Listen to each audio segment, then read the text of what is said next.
Hi guys, welcome back. இது உங்களுக்கு என்னன்னு தெரியுதா? இதுதான் செஸ்நட். இன்னைக்கு நாங்கள் இதை பேக் பண்ணி சாப்பிட போகிறோம். சாப்பிட்டுட்டு எப்படி இருக்குன்னு சொல்லவா? ஃபஸ்ட்டு இதை மம்மி ஆல்ரெடி 1 hour ஓக்கு பண்ணாங்க. அது இப்போ ஏர் ஃப்ரையரில் எடுத்து பேக் பண்ணுறதுக்கு வைக்கிறேன். அதுக்கு முன்னாடி லைட்டாக ப்ளஸ் மாதிரி கட் பண்ணிக்கணும். ஏர் ஃப்ரையரில் ஆல்ரெடி மம்மி 180 டிகிரி வச்சுட்டாங்க. நான் உள்ளே வச்சு ஆன் பண்ணிட்டேன். இப்போ அது பேக் ஆகட்டும். நம்ம இப்போ வெயிட் பண்ணலாம். பேக் ஆகிடுச்சு பாருங்க, உள்ளே ஓப்பன் அப் ஆகிடுச்சு. இப்போ நம்ம அதை உரிச்சு சாப்பிடணும். செம்ம சூடாக இருந்துச்சு, இருந்தாலும் நான் ஓப்பன் பண்ணிட்டேன்.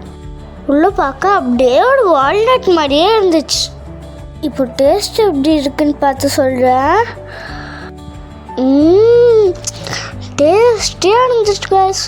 எங்கள் பாட்டி ட்ராக் ஃப்ரூட் நட் செஞ்சு தருவாங்க. அந்த டேஸ்ட்லேயே இருந்துச்சு கைஸ். இது பிரெயினுக்கு நல்லதுன்னு சொல்லியிருக்காங்க என் mummy. Hope you enjoyed the video. Like and subscribe for more tasty videos. Bye.